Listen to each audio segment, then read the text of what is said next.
ನಮಸ್ಕಾರ ಸ್ನೇಹಿತರೆ, welcome back to MRL study studio ಚಾನಲ್ಗೆ ತಮಗೆಲ್ಲರಿಗೂ ಸ್ವಾಗತಿಸುತ್ತಾ ಇವತ್ತಿನ ತರಗತಿಯಲ್ಲಿ ಆಡಳಿತ ಮತ್ತು ಸಂಘಟನೆ ಈ ಒಂದು ವಿಷಯದಲ್ಲಿ ನಾನು ಕ್ರೀಡಾ ಶುಲ್ಕ ಮತ್ತು ಮುಂಗಡಪತ್ರ ಈ ಒಂದು ವಿಷಯದ ಕುರಿತು ಹಿಂದಿನ ತರಗತಿಯಲ್ಲಿ ಒಂದು ತರಗತಿಯನ್ನು ಮಾಡಿದ್ದೀನಿ. ಆ ತರಗತಿ ಮೇಲೆ ಇವತ್ತಿನ ತರಗತಿಯಲ್ಲಿ ಮಾಡ್ತಾಯಿದ್ದೀನಿ ಅಂದರೆ MCQ ಬಿಡಿಸ್ತಾ ಇದ್ದೀನಿ. ಯಾರೆಲ್ಲ ಆ ಒಂದು ತರಗತಿ ನೋಡ್ಕೊಂಡಿಲ್ವೋ ಆ ತರಗತಿಯನ್ನು ನೋಡಿಕೊಂಡು ಈ ಒಂದು ತರಗತಿಯನ್ನು ನೋಡ್ಕೊಳ್ಳಿ, ನಿಮಗೆ ಈಸಿ ಆಗ್ತೈತೆ.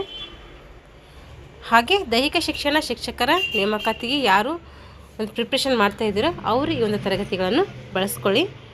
ಹಾಗೆ ನಿಮ್ಮ ಅಧ್ಯಯನ ನಿರಂತರವಾಗಿ ಇರಲಿ ಅಂತ ಹೇಳ್ತಾ ಇವತ್ತಿನ ತರಗತಿಯನ್ನು ಪ್ರಾರಂಭಿಸ್ತಾ ಇದ್ದೀನಿ. ಮೊದಲನೇ ಪ್ರಶ್ನೆ, ಶಿಬಿರಾಗ್ನಿಯನ್ನು ನಡೆಸುವವನಿಗೆ ನಾವು ಏನಂತ ಕರಿತೀವಿ ಅಂಥೇಳಿ ಪ್ರಶ್ನೆ ಇರೋದಿದ್ದು. ಅವನಿಗೆ ನಾವು ರಾಜ ಅಂಥೇಳಿ ಕರಿತೀವಿ. NCCಯಲ್ಲಿ ಬೆಸ್ಟ್ ಕ್ಯಾಂಡಿಡೇಟನ್ನು ಯಾರು ಗೌರವಿಸ್ತಾರೆ ಅಂದರೆ ರಾಷ್ಟ್ರಪತಿಯವರು ಗೌರವಿಸ್ತಾರೆ. NSS ದಿನಾಚರಣೆ ಯಾವಾಗ ಅಂದರೆ ಅದು ಜನವರಿ 15. ಜನವರಿ 15ರಂದು ಏನು ಮಾಡ್ತೀವಿ ನಾವು NSS ದಿನಾಚರಣೆ ಅಂತೇಳಿ ಆಚರಣೆ ಮಾಡ್ತೀವಿ. ರಾಷ್ಟ್ರೀಯ ಸೇವಾ ಯೋಜನೆಯ ಮೂಲ ಮಂತ್ರ ಯಾವುದು ಅಂದರೆ ನನಗಲ್ಲ ನಿನಗೆ. ರಾಷ್ಟ್ರೀಯ ಸೇವಾ ಯೋಜನೆಯ ಮೂಲ ಮಂತ್ರ ಯಾವುದು ಅಂದರೆ ಅದು ನನಗಲ್ಲ ನಿನಗೆ. ರಾಷ್ಟ್ರೀಯ ಸೇವಾ ಯೋಜನೆಯ ಲಾಂಛನ ಯಾವುದು ಅಂದರೆ ಅದು ಕೊನಾರ್ಕ್ದ ಸೂರ್ಯ ದೇವಾಲಯದ 8 ಚಕ್ರಗಳ ರಥದ ಒಂದು ಚಿತ್ರ. ಇದು ಏನು ರಾಷ್ಟ್ರೀಯ ಸೇವಾ ಯೋಜನೆ ಲಾಂಛನ ಅಂತೇಳಿ ನಾವು ಕರಿತೀವಿ. ಕ್ರೀಡಾ ಶುಲ್ಕದಲ್ಲಿ ಸಂಗ್ರಹವಾದ ಹಣದಲ್ಲಿ ಶೇಕಡ ಎಷ್ಟರಲ್ಲಿ ಎಷ್ಟು ಕ್ರೀಡಾ ಸಲಕರಣೆಗಾಗಿ ನಾವು ಬಳಸ್ಕೊಳ್ತೀವಿ ಅಂಥೇಳಿ ಪ್ರಶ್ನೆ ಇರೋದು. ಕ್ರೀಡಾ ಶುಲ್ಕದಲ್ಲಿ ಸಂಗ್ರಹವಾದಂಥ ಒಂದು ಹಣದಲ್ಲಿ ನಾವು ಎಷ್ಟು ಪರ್ಸೆಂಟೇಜು ಕ್ರೀಡಾ ಒಂದು ಸಲಕರಣೆ ಖರೀದಿಸಲಿಕ್ಕೆ ಬಳಸ್ತೀವಿ ಅಂತಂದರೆ ಅದು 65% ಬಳಸ್ತೀವಿ. ಕ್ರೀಡಾ ಶುಲ್ಕದಲ್ಲಿ ಶೇಕಡ ಎಷ್ಟು ಇತರ ಉದ್ದೇಶಕ್ಕಾಗಿ ಬಳಸ್ತೀವಿ ಅಂತಂದರೆ ಅದು 5%. ಕ್ರೀಡಾ ಶುಲ್ಕದಲ್ಲಿ ಶೇಕಡ ಎಷ್ಟು ಪಂದ್ಯಾಟಗಳು ನಡೆಸಬೇಕಾದ್ರೆ ಎಷ್ಟು ವೆಚ್ಚ ಮಾಡ್ತೀವಿ ಅಂದರೆ ಅಲ್ಲಿ 30% ಮಾಡ್ತೀವಿ. ಈ 30% ಮೀಸಲಾಗಿರ್ತಾರೆ. ಇದು ಏನಾದರೂ ಸರಿ ಹೋಗಲಿಲ್ಲ ಅಂದರೆ ನಾವು ಬೇರೆ ಯಾವುದಾದ್ರೂ ಒಂದು ಇದರಿಂದ ನಾವು ಹಾಕೋಬೋದು ಹಣ. ಪ್ರೌಢಶಾಲೆಗಳಲ್ಲಿ ವಿದ್ಯಾರ್ಥಿಗಳಿಗೆ ನಿಗದಿಪಡಿಸಿರುವಂಥ ಕ್ರೀಡಾ ಶುಲ್ಕ ಎಷ್ಟು ಅಂದರೆ ಅವರಿಗೆ 25. ಎಷ್ಟು ಇದು ಪ್ರೌಢಶಾಲಾ ವಿದ್ಯಾರ್ಥಿಗಳಿಗೆ ಎಷ್ಟಿದೆ? 25 ರೂಪಾಯಿ ಇದೆ. ಪ್ರೌಢಶಾಲೆಗಳಲ್ಲಿ ವಿದ್ಯಾರ್ಥಿಗಳಿಗೆ ನಿಗದಿಪಡಿಸಿರುವಂತಹ SSF ವಿದ್ಯಾರ್ಥಿ ಕ್ರೀಡಾ ನಿಧಿ ಎಷ್ಟು ಅಂತಂದರೆ ಸರ್ವ ಶಿಕ್ಷಣ ಒಂದು ಅಭಿಯಾನದ ಎಷ್ಟು ಅಂತಂದರೆ ಅದು 15 ರೂಪಾಯಿ. ಶಾಲಾ ಮುಂಗಡಪತ್ರದ ವಿಧಗಳು ಯಾವ್ಯಾವು ಅಂದರೆ ಸಮತೋಲನ ಮುಂಗಡಪತ್ರ, ಉಳಿತಾಯ ಮುಂಗಡಪತ್ರ, ಹೆಚ್ಚುವರಿ ಮುಂಗಡಪತ್ರ. ನಾವು ಯಾವ್ದು ಬಳಸ್ಕೋಬೇಕು ಇಲ್ಲಿ ಅಂತಂದರೆ ಸಮತೋಲನ ಮುಂಗಡಪತ್ರವನ್ನು ಬಳಸ್ಕೋಬೇಕು. ಇಲ್ಲಿ ಆದಾಯ ಮತ್ತು ವೆಚ್ಚ ಏನಾಗಿರ್ತೈತೆ ಸಮ ಪ್ರಮಾಣದಲ್ಲಿ ಇರ್ತೈತೆ. ದೈಹಿಕ ಶಿಕ್ಷಣದ ಸಂಘಟನೆಯ ಮಾರ್ಗದರ್ಶಿ ತತ್ವ ಯಾವುದು ಅಂತಂದರೆ ಅದು ಮಕ್ಕಳ ವೈಜ್ಞಾನಿಕ ಅವಶ್ಯಕತೆ. ಇದೇನು ದೈಹಿಕ ಶಿಕ್ಷಣದ ಸಂಘಟನೆಯ ಮಾರ್ಗದರ್ಶಿ ತತ್ವ. ಇದು ಶಾಲೆಗಳಲ್ಲಿ ಮಕ್ಕಳಿಗೆ ನೀಡುವ ಕ್ರೀಡಾ ಸಾಮಗ್ರಿಗಳನ್ನು ನೋಂದಾಯಿಸಿಕೊಳ್ಳುವಂಥ ಪುಸ್ತಕ ಯಾವುದಂದರೆ ಅದು ವಿತರಣಾ ಪುಸ್ತಕ, ಇಶ್ಯೂ ರಿಜಿಸ್ಟರ್ ಅಂತೇಳಿ ಕರಿತೀವಿ. ಶಾಲೆಗಳಲ್ಲಿ ಕ್ರೀಡಾ ಸಂಘದ ಅಧ್ಯಕ್ಷರು ಮತ್ತು ಕಾರ್ಯದರ್ಶಿಗಳು ಯಾರಾಗಿರ್ತಾರೆ ಅಂದರೆ ಅದು ಮುಖ್ಯೋಪಾಧ್ಯಾಯರಾಗಿರ್ತಾರೆ ಅಥವಾ ಪ್ರಾಂಶುಪಾಲರು ಮತ್ತು ದೈಹಿಕ ಶಿಕ್ಷಣ ಶಿಕ್ಷಕರು ಇವರೇನಾಗಿರ್ತಾರೆ ಅಧ್ಯಕ್ಷರು ಮುಖ್ಯೋಪಾಧ್ಯಾಯರಾಗಿರ್ತಾರೆ. ಕಾರ್ಯದರ್ಶಿಗಳು ಯಾರಾಗಿರ್ತಾರೆ ಅಂದರೆ ಅದು ದೈಹಿಕ ಶಿಕ್ಷಣ ಶಿಕ್ಷಕರು ಆಗಿರ್ತಾರೆ. DP ಸೀಟ್ ಅಂದರೆ ಡೆಪಾಸಿಟ್. ಇದು ಡೆಪಾಸಿಟ್. ಇದು ಹೆಚ್ಚುವರಿ ಬಜೆಟ್ ಅಂದರೆ ಏನು ಅಂದರೆ ಆದಾಯಕ್ಕಿಂತ ಖರ್ಚು ಹೆಚ್ಚಾಗಿರುವುದು ಅಂತ ಅರ್ಥ. ಹೆಚ್ಚುವರಿ ಬಜೆಟ್ ಅಂದರೆ ಏನು ಅಂತ ಅರ್ಥ. ಇದು ಅಂದರೆ ಆದಾಯಕ್ಕಿಂತ ಏನಾಗಿರ್ತೈತೆ ಇಲ್ಲಿ ಖರ್ಚು ಹೆಚ್ಚಿರ್ತೈತೆ. ಕ್ರೀಡಾ ಸಲಕರಣೆಗಳನ್ನು ಖರೀದಿಸಿದ ಆನಂತರ ದೈಹಿಕ ಶಿಕ್ಷಣ ಶಿಕ್ಷಕರು ಅವುಗಳನ್ನು ದಾಖಲು ಮಾಡಲು ಯಾವ ಒಂದು ರಿಜಿಸ್ಟರನ್ನು ಬಳಸಬೇಕು ಅಂದರೆ ಅದು ಸ್ಟಾಕ್ ರಿಜಿಸ್ಟರನ್ನು ಬಳಸ್ತಾರೆ. ಕ್ರೀಡಾ ಸಲಕರಣೆಗಳು ಖರೀದಿಸಿದ ಮೇಲೆ ಆನಂತರ ಏನು ಮಾಡ್ತಾರೆ ದೈಹಿಕ ಶಿಕ್ಷಣ ಶಿಕ್ಷಕರು ಅವುಗಳನ್ನು ದಾಖಲು ಮಾಡಬೇಕಲ್ಲ, ಅವು ದಾಖಲು ಮಾಡೋಕ್ಕೆ ಏನು ಮಾಡ್ತಾರೆ ದಾಸ್ತಾನು ಪುಸ್ತಕ ಅಥವಾ ಸ್ಟಾಕ್ ರಿಜಿಸ್ಟರ್ ಬಳಸ್ತಾರೆ ಅವರು. ವಾರದಲ್ಲಿ ಮಾಸ್ ಡ್ರಿಲ್ ಸಮೂಹ ಕೂಚುಪುಡಿ ಮಂಡಿಸಲು ನಿಗದಿಪಡಿಸಿರುವ ಕನಿಷ್ಠ ಅವಧಿ ಎಷ್ಟು ಅಂತಂದರೆ ಅದು 1.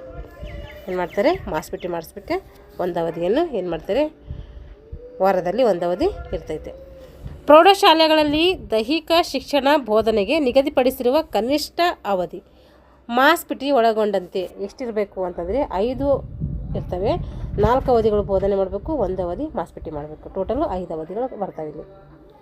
ಕ್ರೀಡಾ ಸಲಕರಣೆಗಳನ್ನು ಕೊಳ್ಳಲು ಕನಿಷ್ಠ ಎಷ್ಟು ಕೊಟೇಶನ್ ದೈಹಿಕ ಶಿಕ್ಷಣ ಶಿಕ್ಷಕ ಹೊಂದಿರಬೇಕು ಅಂದರೆ 3. ಕ್ರೀಡಾ ಸಲಕರಣೆಗಳನ್ನು ಕೊಳ್ಳಲು ಕನಿಷ್ಠ ಎಷ್ಟು ಕೊಟೇಶನ್ ದೈಹಿಕ ಶಿಕ್ಷಣ ಶಿಕ್ಷಕ ಹೊಂದಿರಬೇಕಂದ್ರೆ 3 ಕೊಟೇಶನ್ ಹೊಂದಿರಬೇಕು. ದೈಹಿಕ ಶಿಕ್ಷಣ ಶಿಕ್ಷಕ ಶೈಕ್ಷಣಿಕ ಪ್ರಗತಿ, ಆರೋಗ್ಯ ಸಲಕರಣೆ, ವಿದ್ಯಾರ್ಥಿಗಳ ವಿವರವನ್ನು ದಾಖಲಿಸಿಕೊಳ್ಳುವ ಲಿಖಿತ ರೂಪದ ಪುಸ್ತಕ ಯಾವುದಂದರೆ ರೆಕಾರ್ಡ್ ರಿಜಿಸ್ಟರ್. ಮುರಿದ ಅಥವಾ ಹಾಳಾದ ಕ್ರೀಡಾ ಸಲಕರಣೆಗಳ ವಿವರಗಳನ್ನು ದಾಖಲಿಸಿಕೊಳ್ಳುವಂತಹ ಪುಸ್ತಕ ಯಾವುದಂದರೆ ಬ್ರೋಕೇಜ್ ರಿಜಿಸ್ಟರ್. ಮುರಿದ ಅಥವಾ ಹಾಳಾದಂತಹ ಕ್ರೀಡಾ ಸಲಕರಣೆಗಳ ವಿವರವನ್ನು ದಾಖಲೆ ಮಾಡಿಕೊಳ್ಳುವಂಥ ಪುಸ್ತಕ ಬ್ರೋಕೇಜ್ ರಿಜಿಸ್ಟರ್ ಆಗಿರ್ತೈತಿ. ವಿದ್ಯಾರ್ಥಿಗಳ ಆರೋಗ್ಯಕ್ಕೆ ಸಂಬಂಧಿಸಿದಂತೆ ಹಾಗೂ ಅವರು ಹುಟ್ಟಿದ ದಿನಾಂಕ, ವಯಸ್ಸು, ಎತ್ತರ ಮತ್ತು ತೂಕ ಮುಂತಾದವುಗಳನ್ನು ವಿವರಗಳನ್ನು ದಾಖಲಿಸುವಂಥ ರಿಜಿಸ್ಟರ್ ಯಾವುದಂದರೆ ವೈದ್ಯಕೀಯ ರಿಜಿಸ್ಟರ್ ಆಗಿರ್ತೈತಿ. ವಿದ್ಯಾರ್ಥಿಗಳ ಆರೋಗ್ಯಕ್ಕೆ ಸಂಬಂಧಿಸಿದಂಥ ಹಾಗೂ ಅವರು ಹುಟ್ಟಿದ ದಿನಾಂಕ, ವಯಸ್ಸು, ಎತ್ತರ, ತೂಕ ಮುಂತಾದ ವಿವರಗಳನ್ನು ದಾಖಲೆ ಮಾಡುವಂಥ ರಿಜಿಸ್ಟರ್ ಯಾವುದಂದರೆ ವೈದ್ಯಕೀಯ ರಿಜಿಸ್ಟರ್ ಆಗಿರ್ತೈತೆ. ವಿದ್ಯಾರ್ಥಿಗಳ ಸಂಪೂರ್ಣ ವಿವರಗಳನ್ನು ದಾಖಲು ಮಾಡುವ ರಿಜಿಸ್ಟರ್ ಯಾವುದಂದರೆ ಅದು ಕಾಂಪಿಲೇಟಿವ್ ರೆಕಾರ್ಡ್ ರಿಜಿಸ್ಟರ್, ಸಂಚಿತ ದಾಖಲೆ ಅಂತೇಳಿ ಕರಿತೀವಿ. ಅಧಿಕಾರಿಗಳು ಪರಿಶೀಲನೆಗೆ ಬಂದಾಗ ಉತ್ತರಿಸಲು ಸಹಕಾರಿಯಾಗುವುದು ಯಾವುದು ಅಂದರೆ ರೆಕಾರ್ಡ್ಸ್ ಅಥವಾ ರಿಜಿಸ್ಟರ್ಗಳೇ ಅಲ್ಲಿ ಇಂಪಾರ್ಟೆಂಟ್ ಆಗಿರ್ತವೆ. ಅಧಿಕಾರಿಗಳು ಏನಾದರೂ ವಿಸಿಟಿಗೆ ಬಂದಿರಿದ್ರೆ ಅವ್ರಿಗೇನು ಬೇಕಂದರೆ ರೆಕಾರ್ಡ್ಸ್ ಬೇಕು, ರಿಜಿಸ್ಟರ್ಗಳು ಬೇಕು. ಆಧುನಿಕ ಕ್ರೀಡಾ ಕ್ಷೇತ್ರದಲ್ಲಿ ದೈಹಿಕ ಶಿಕ್ಷಕ ಇರಬೇಕಾದ ಬಗೆ ಹೆಂಗಿರಬೇಕು ಅವನು ಆಧುನಿಕ ಒಂದು ಕಾಲದಲ್ಲಿ ಅಂತಂದರೆ ಹೆಚ್ಚಿನ ನೈಪುಣ್ಯತೆಯನ್ನು ಹೊಂದಿರಬೇಕು. ಹೆಚ್ಚಿನ ನೈಪುಣ್ಯತೆಯನ್ನು ಆ ಶಿಕ್ಷಕ ಹೊಂದಿರಬೇಕು. ಶಾಲಾ ಸಮಯದಲ್ಲಿ ಯಾವುದೇ ಮುನ್ಸೂಚನೆ ನೀಡದೆ ತಕ್ಷಣ ಸಂದರ್ಶನ ನೀಡುವುದು ಏನಂತೀವಿ ಇದಕ್ಕೆ ಅಂದರೆ ಅನಿರೀಕ್ಷಿತ ಭೇಟಿ ಅಂತ ಕರಿತೀವಿ. ಯಾವುದೇ ಒಂದು ಏನಿರಲ್ಲವರಿಗೆ ಮುನ್ಸೂಚನೆ ಇರದೆ ಭೇಟಿ ಕೊಟ್ಟಿರೋದಕ್ಕೆ ನಾವು ಅನಿರೀಕ್ಷಿತ ಭೇಟಿ ಅಂತೇಳಿ ಕರಿತೀವಿ. ಒಂದು ತರಗತಿಯಲ್ಲಿ ದೈಹಿಕ ಶಿಕ್ಷಣ ಹಾಜರಾತಿ ಕಡ್ಡಾಯವಾಗಿ ಇರಬೇಕಾದಂಥ ಶೇಕಡ ಪ್ರಮಾಣ ಎಷ್ಟು?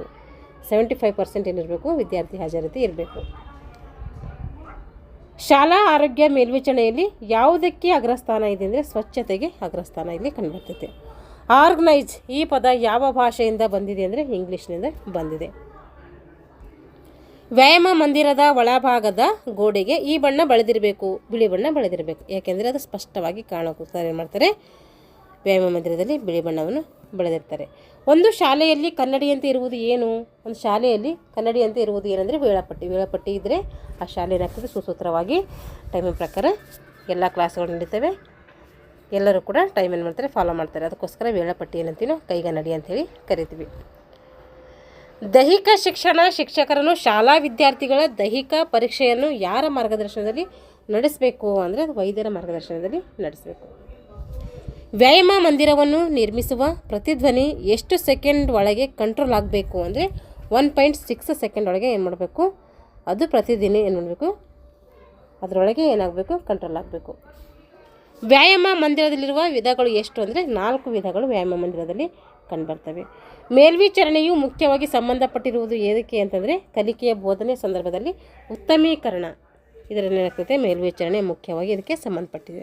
ಕಲಿಕೆಯ ಬೋಧನೆಯ ಸಂದರ್ಭದಲ್ಲಿ ಉತ್ತಮೀಕರಣಕ್ಕೆ ಏನಾಗಿದೆ ಮೇಲ್ವಿಚಾರಣೆಯಲ್ಲಿ ಮುಖ್ಯವಾಗಿ ಬೇಕು.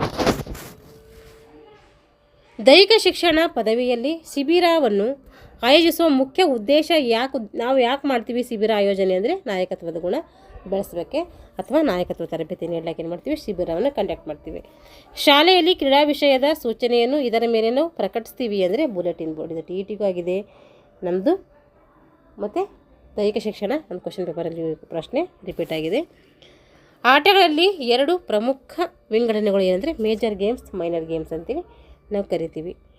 ಮೇಜರ್ ಗೇಮ್ಸ್ ಅಂದರೆ ಖೋ-ಖೋ, ಕಬಡ್ಡಿ, ಕ್ರಿಕೆಟ್ ಇವೆಲ್ಲ ಏನಂತೀವಿ ಮೇಜರ್ ಗೇಮ್ಸ್ ಅಂತ ಕರಿತೀವಿ. ಮೈನರ್ ಗೇಮ್ಸ್ ಅಂದರೆ ಒಳಾಂಗಣ ಆಟದಲ್ಲಿ ಅಂದರೆ ಒಳಾಂಗಣದಲ್ಲಿ ಸಣ್ಣ ಪುಟ್ಟ ಆಟಗಳು ಆಡೋದಕ್ಕೆ ಏನಂತೀವಿ ಮೈನರ್ ಗೇಮ್ಸ್ ಅಂತೇಳಿ ಕರಿತೀವಿ. ನಿರ್ದಿಷ್ಟವಾದ ಈಜುಕೊಳದ ಉದ್ದ ಮತ್ತು ಅಗಲ ಎಷ್ಟಿರಬೇಕು? ಉದ್ದ ಬಂದುಬಿಟ್ಟು 50 ಮೀಟರ್ ಇದ್ದರೆ ಅಗಲ 21 ಮೀಟರ್ ಇರಬೇಕು. ದೈಹಿಕ ಶಿಕ್ಷಣ ಶಿಕ್ಷಕರ ದಿನಾಚರಣೆ ಪ್ರತಿ ವರ್ಷ ಆಚರಣೆ ಮಾಡುವಂಥ ದಿನಾಂಕ ಎಷ್ಟು ಅಂದರೆ ಅದು ಜನವರಿ 23ರಂದು ಏನು ಮಾಡ್ತಾರೆ ದೈಹಿಕ ಶಿಕ್ಷಣ ಶಿಕ್ಷಕರ ಒಂದು ದಿನಾಚರಣೆಯನ್ನು ಆಚರಣೆ ಮಾಡ್ತಾರೆ. ಜನವರಿ 23 ಇಂಪಾರ್ಟೆಂಟ್ ಇದೆ. ಈ ದಿನ ನಮಗೇನಾಗಿರ್ತೈತೆ ಇಂಪಾರ್ಟೆಂಟ್ ಆಗಿರ್ತೈತೆ, ನೆನ್ಪಿಟ್ಕೊಳ್ಬೇಕು. ಶಾಲಾ ಆರೋಗ್ಯ ಕ್ರಮದಲ್ಲಿ ದೈಹಿಕ ಶಿಕ್ಷಣ ಶಿಕ್ಷಕರ ಪಾತ್ರ ಏನು ಅಂದರೆ ಅದು ಆರೋಗ್ಯ ಮೇಲ್ವಿಚಾರಣೆ ಮಾಡೋದಾಗಿರ್ತೈತಿ.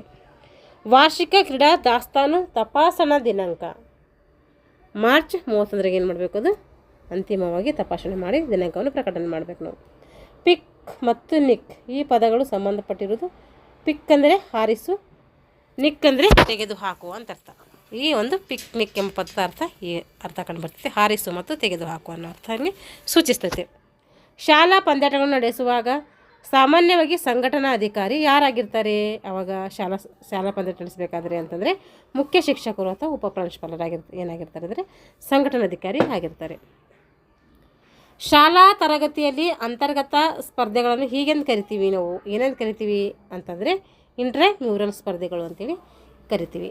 ನಾಯಕತ್ವ ತರಬೇತಿ ಶಿಬಿರವನ್ನು ನಡೆಸಲು ಸೂಕ್ತವಾದಂಥ ಸ್ಥಳ ಯಾವುದು ಅಂದರೆ ನಗರದ ಅಕ್ಕಪಕ್ಕದ ಉತ್ತಮ ಪರಿಸರದಲ್ಲಿ ಏನು ಮಾಡಬೇಕು, ನಾವು ಶಿಬಿರವನ್ನು ಕಂಡಕ್ಟ್ ಮಾಡಬೇಕು. ಶಾಲೆಯ ಮುಖ್ಯಸ್ಥರ ಮನವಿ ಮೇರೆಗೆ ನಡೆಯುವ ಸಂದರ್ಶನ ಯಾವುದು ಅಂದರೆ ಅದು ಆಮಂತ್ರಣ ಸಂದರ್ಶನ. ಶಾಲೆಯ ಮುಖ್ಯಸ್ಥರ ಮನವಿ ಮೇರೆಗೆ ಏನು ಮಾಡ್ತದೆ, ಸಂದರ್ಶನ ನಡೀತದೆ. ಆ ಸಂದರ್ಶನ ಯಾವುದಂದರೆ ಆಮಂತ್ರಣ ಸಂದರ್ಶನ. Doctor H.C. ಭಕ್ರವರ ಪ್ರಕಾರ ಭಾರತ ಪ್ರೌಢಶಾಲೆಗಳಿಗೆ ಕನಿಷ್ಠ ಎಷ್ಟು ಎಕರೆ ಆಟದ ಬಯಲಿನ ವಿಸ್ತಾರ ಹೊಂದಿರಬೇಕೆಂದು ತಿಳಿಸಲಾಗಿದೆ ಅಂದರೆ 5 ಎಕರೆ. H.C. ಭಕ್ರವರ ಪ್ರಕಾರ ಭಾರತ ಪ್ರೌಢಶಾಲೆಗಳಿಗೆ ಕನಿಷ್ಠ ಎಷ್ಟು ಎಕರೆ ಆಟದ ಮೈದಾನ ಇರಬೇಕು ಅಂದರೆ ಅದು 5 ಎಕರೆ ಇರಬೇಕು. ಇವರು ಕಲಾತ್ಮಕ ಚಲನಾ ಕೇಂದ್ರಕ್ಕೆ ಅಡಿಪಾಯ ಹಾಕಿದರು. ಯಾರಪ್ಪ ಹಾಕಿದ್ದಾರೆ ಅಂದರೆ ರುಡಾಲ್ಡ್ ಲ್ಯಾವನ್ ಅವರು ಏನು ಮಾಡ್ತಾರೆ, ಕಲಾತ್ಮಕ ಚಲನಾ ಕೇಂದ್ರಕ್ಕೆ ಏನು ಮಾಡ್ತಾರೆ, ಅಡಿಪಾಯವನ್ನು ಹಾಕ್ತಾರೆ. ವ್ಯಕ್ತಿ ಬಿಡುವಿನ ಅವಧಿಯಲ್ಲಿ ತನ್ನ ಸಂತೋಷಕ್ಕಾಗಿ ಆಯ್ದುಕೊಂಡ ಯಾವುದೇ ಅನುಭವ ಅಥವಾ ಚಟುವಟಿಕೆ ಮನೋರಂಜನೆ ಅಂತ ಹೇಳಿದವರು ಯಾರು? ಟೂಚರ್ ಅವರು. ಏನು, ವ್ಯಕ್ತಿ ಬಿಡುವಿನ ಅವಧಿಯಲ್ಲಿ ತನ್ನ ಸಂತೋಷಕ್ಕಾಗಿ ಆಯ್ದುಕೊಂಡ ಯಾವುದೇ ಅನುಭವ ಅಥವಾ ಚಟುವಟಿಕೆ ಏನಾಗಿರ್ತದೆ, ಮನೋರಂಜನೆ ಆಗಿರ್ತದೆ ಅಂತ ಹೇಳಿದವರು ಯಾರಂದರೆ ಟೂಚರ್ ಅವರು. ಇಷ್ಟೇನಾಯ್ತಂದರೆ ದೈಹಿಕ ಶಿಕ್ಷಣದಲ್ಲಿ ಆಡಳಿತ ಮತ್ತು ಸಂಘಟನೆಯಲ್ಲಿ ಕ್ರೀಡಾ ಶುಲ್ಕ ಮತ್ತು ಮುಂಗಡ ಪತ್ರ ಈ ಒಂದು ಟಾಪಿಕ್ ಮೇಲೆ ಇವತ್ತಿನ ತರಗತಿಯನ್ನು ಏನು ಮಾಡಿದ್ವಿ, MCQ ಅನ್ನು ಬಿಡಿಸಿದ್ವಿ. ಮುಂದಿನ ತರಗತಿಯಲ್ಲಿ ಮುಂದಿನ ಒಂದು ವಿಷಯಕ್ಕೆ ಕುರಿತು ತರಗತಿಯನ್ನು ಮಾಡೋಣ.